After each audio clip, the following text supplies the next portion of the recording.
In this video, we'll be going over the best cards and effects that can only be activated when your opponent declares a direct attack. So, kind of a limited selection of cards, which means I get to talk about a lot of lesser known cards, which is my favorite thing to do. And at number 10, we have Dimension Gate. This is a continuous trap card which has the effect that allows you to banish one monster you control.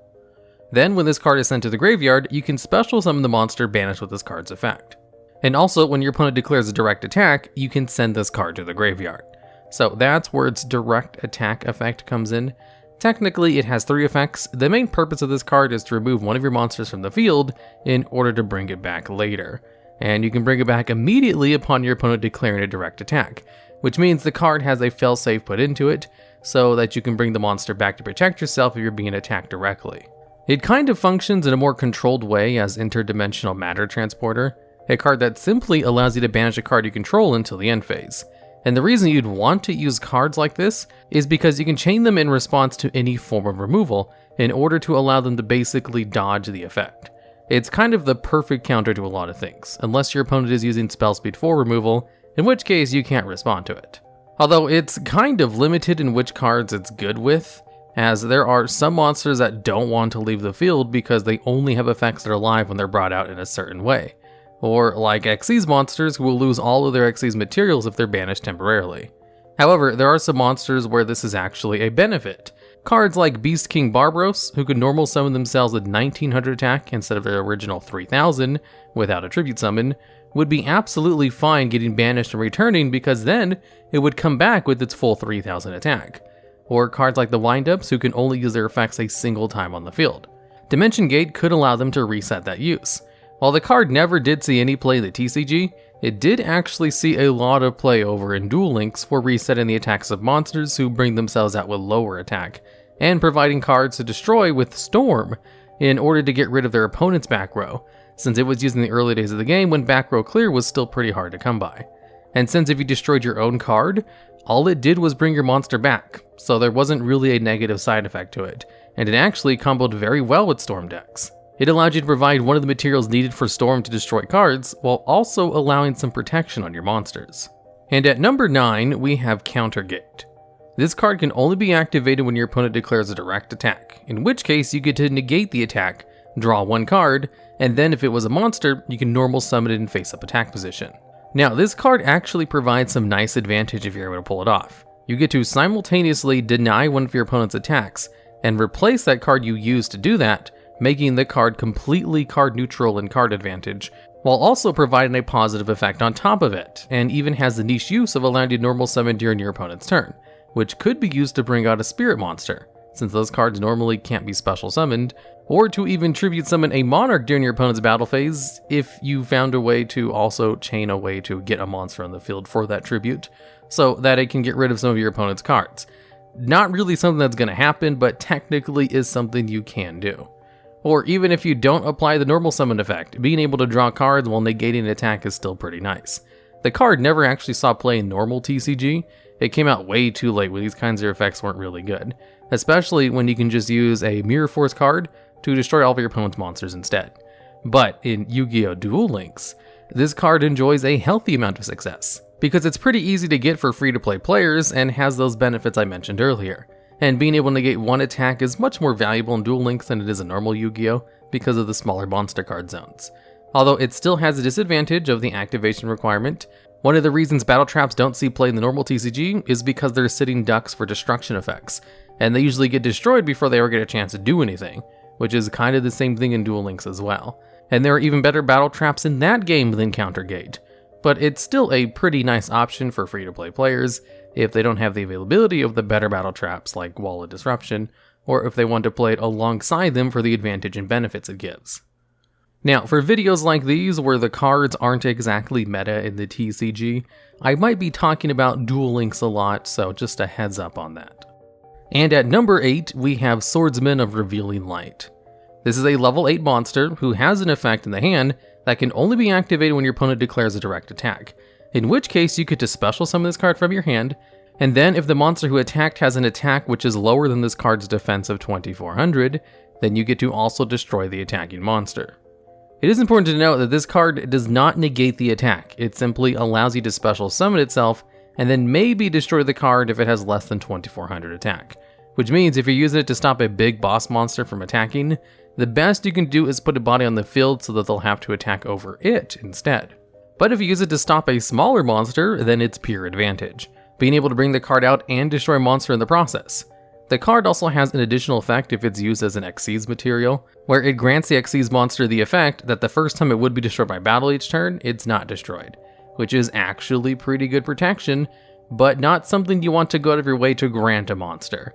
But it's still pretty good nonetheless, although generally, rank 8 Xyz monsters have a high attack, and they're not being destroyed by battle anyway. It would be a lot better if it also provided destruction protection from effects as well. Swordsman of Really Light never really saw any competitive play, although it is better than the first two options, as it provides better protection and has the benefit of a card that can stay in your hand in order to activate its effect, rather than being vulnerable on the field like Countergate. So it's much harder to counterplay against Swordsman of Really Light, even though it technically only stops one attack as well, and only has the option to maybe destroy something by card effect. It's also currently not in Duel Links, but would probably see play if it was ever added to it. And at number 7, we have Dances with Beasts. This is another battle trap like Countergate, which can only be activated if your opponent declares a direct attack. And also, while the combined attack of all face-up monsters your opponent controls is 8,000 or higher, i.e. enough to finish you off with your starting life points of 8,000. Then, under these two specific conditions, you get to special summon 3 monsters with different original names to your side of the field and attack position, one from your hand, deck, and graveyard. So the conditions to activate this are a little bit cumbersome, but not unreasonable. It's actually pretty easy for the average meta deck to get a full field of monsters with more than 8,000 attack combined, although it's a little bit harder for that game state to also allow your trap cards to still be on the field by the time they enter the battle phase. But assuming they do enter the battle phase without destroying this card, or without a negate to just stop it, being able to special summon 3 monsters at once is really good, especially since 2 of them come from excellent targets, your deck and graveyard. Being able to special summon a monster from your deck is one of the best effects in the game, and this card allows you to pick any target, just as long as it has a different name from the other 2 targets. Because Dances with Beasts exists, it kind of creates one extra card that allows you to selectively search out any card in the game, which would probably muddy up some of those tip pages on the YuGiOh wikis about cards allowed to search out specific monsters. It also allows you to bring out a monster from the graveyard, which isn't that big of a deal on a trap card, and is more valuable if it's something you're able to do during your turn without setup. But in addition to the other 2, its special summon is pretty nice as well. If one of the targets you bring out is Thunderclap Skywolf, you can just wipe out all of your opponent's monsters with the effect. Or at the very least, put 3 monsters on the field with floating effects to allow you to gain more advantage or something. It's not the best card in the world, to be honest, but then again, people don't really play battle traps in the TCG anyway, unless they provide ridiculous benefits, and also fit into a deck that can use them or protect them in some way. Dances with Beasts does kind of provide ridiculous benefits. That's why it also has the extra restriction of your opponent controlling monsters with more than 8,000 attack combined, to try to make it less appealing, and to still kind of make it not half bad. The card probably would have seen more play if it was released a little bit earlier on in Yu-Gi-Oh's life, but since it came out in 2019, where no one really uses battle traps anymore outside of very specific decks that don't really use monsters, it doesn't really see any play. And at number 6, we have Speedroid Menko. This is a monster with a hand effect that can only be activated when your opponent declares a direct attack, where you can special summon this card in attack position, and then change all face-up monsters your opponent controls to defense position. So basically, it allows you to block out an entire battle phase, which is really good for certain stall decks that don't like to play trap cards on the field where they're vulnerable to being destroyed. It's a lot harder to stop a hand effect that stops the battle phase than it is to stop a trap card that stops the battle phase. So Speedroid Menko absolutely saw competitive play all the way up until 2017. And the reason the card stopped seeing play in 2017 is because that's the year in which Link monsters were introduced to the game. Link monsters are a really powerful type of extra deck monster, which all have this little caveat to them, where none of them can exist in defense position. So they're just straight up immune to any effects which change their battle positions.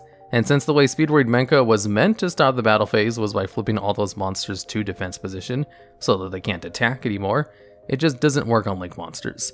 So they can beat over this card no problem, since it has to come out in attack position with its 100 attack points. So until Link monsters came out, it was really good.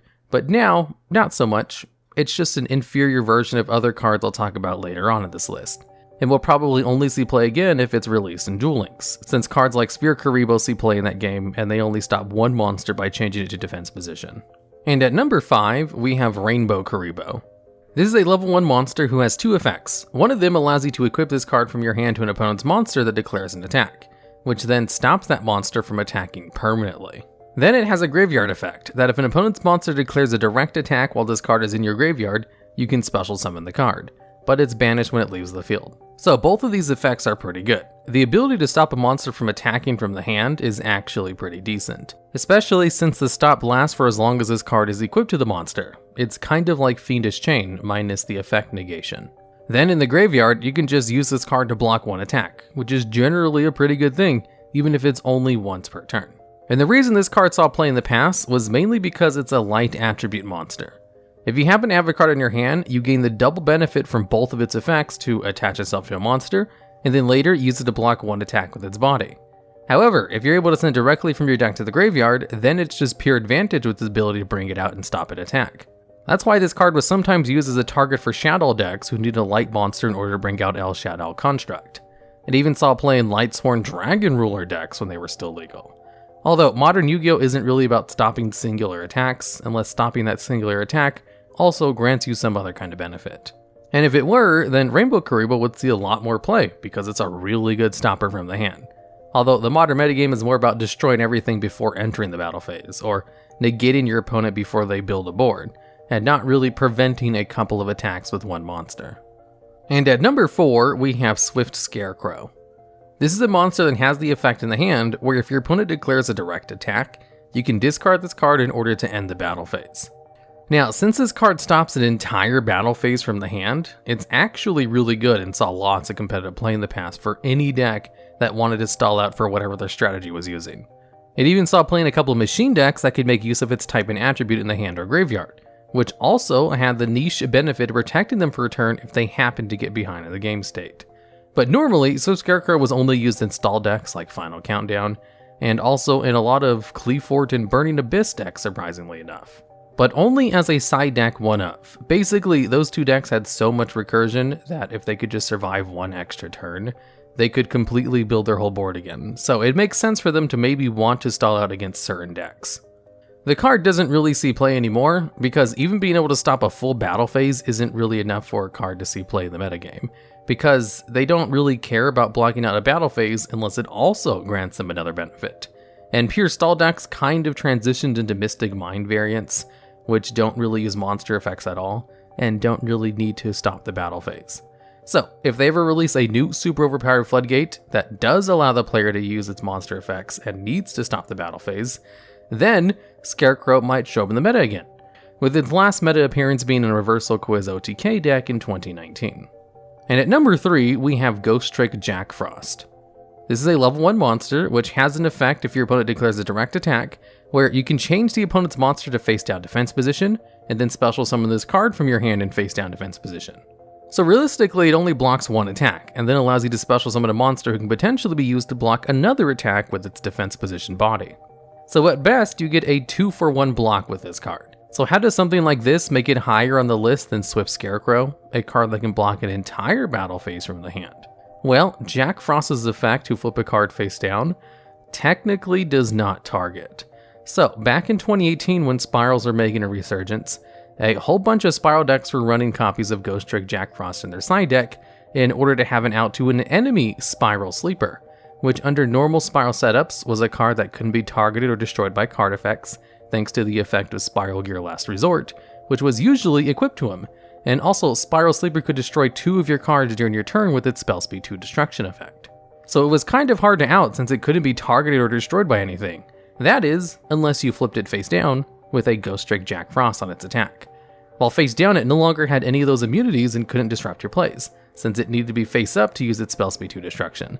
So it was actually kind of useful in that incredibly specific mirror match.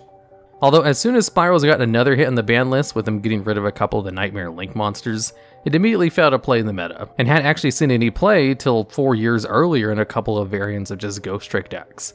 Ghostrick Jackfrost is an excellent example of a card who blocks attacks that can see play in the modern meta, because it does something else besides block the attack, an effect of flipping a card face down. Although since its effect cannot apply to link monsters and isn't super useful against other indestructible boss monsters who can just negate its effect nowadays, it promptly stopped seeing play in 2018. Although it was kind of funny how much play it did see in that year, and only in Spiral decks. I assume part of the reason it only saw play in those decks is because they already played the cards that accommodated level 1 monsters anyway, so they could then make use of Jackfrost later on. And at number 2, we have Drowning Mirror Force. This is the only Mirror Force card that can be activated when your opponent declares a direct attack, rather than all the other ones that can be activated when your opponent just declares any old normal attack. And because of its slightly harsher restriction, Drowning Mirror Force by far has the best effect of all the Mirror Force cards, where it returns all of your opponent's face-up attack position monsters back to the deck. Returning a monster to the deck is one of the best forms of removal in the game, because destroying or banishing cards doesn't actually hinder a lot of decks very much, whereas there's almost no deck that can gain advantage from having their cards returned to the deck. And funny enough, because of this card's slightly harsher restrictions on activation, it was the first good Mirror Force card added to Duel Links, besides Radiant Mirror Force, which no one uses because it's even bad in that game. And Drowning Mirror Force is good in normal YuGiOh, so obviously it sees play in Duel Links as well, and has kind of consistently seen play ever since it came out, to the point where some people won't attack directly if there's any face-down cards on the field in Duel Links, because they're so afraid of Drowning Mirror Force. In normal YuGiOh as well, Drowning Mirror Force has kinda seen consistent play ever since it came out, only run out of steam in 2020, as there have just been less and less decks that can accommodate battle traps in the metagame, although there just also have been less records on meta cards in 2020, for a different reason. So once we have more reliable data again, it's pretty safe to assume that the card will keep seeing play like it always has. And at number 1, we have Battle Fader. This card is exactly like Swift Scarecrow, with even the same stats and level, except it has one little benefit over Swift Scarecrow, where if your opponent declares a direct attack, you can special summon this card from your hand, and then end the battle phase. But if this card is special summoned this way, it banishes itself when it leaves the field. So you still get to end an entire battle phase with one card from your hand, which, as I've established with Scarecrow, is pretty good. However, you also get a level 1 monster on the field in the process. And because of this, Battle Fader has kind of seen play ever since it came out, in a whole variety of decks that aren't just stall ones like Swift Scarecrow. Because being able to stop the battle phase and then have a monster on the field for your next turn is pretty good in a whole bunch of situations. In past Monarch decks, it was a good way to stop the battle phase and then have a monster on the field as tribute fodder for more Monarchs, so it was softly considered a Monarch card because it was so synonymous with those decks, before Monarchs got their modern support, which kind of moved them to a more spell and trap card heavy focus, rather than the original, very light spell and trap card variants that existed in the past.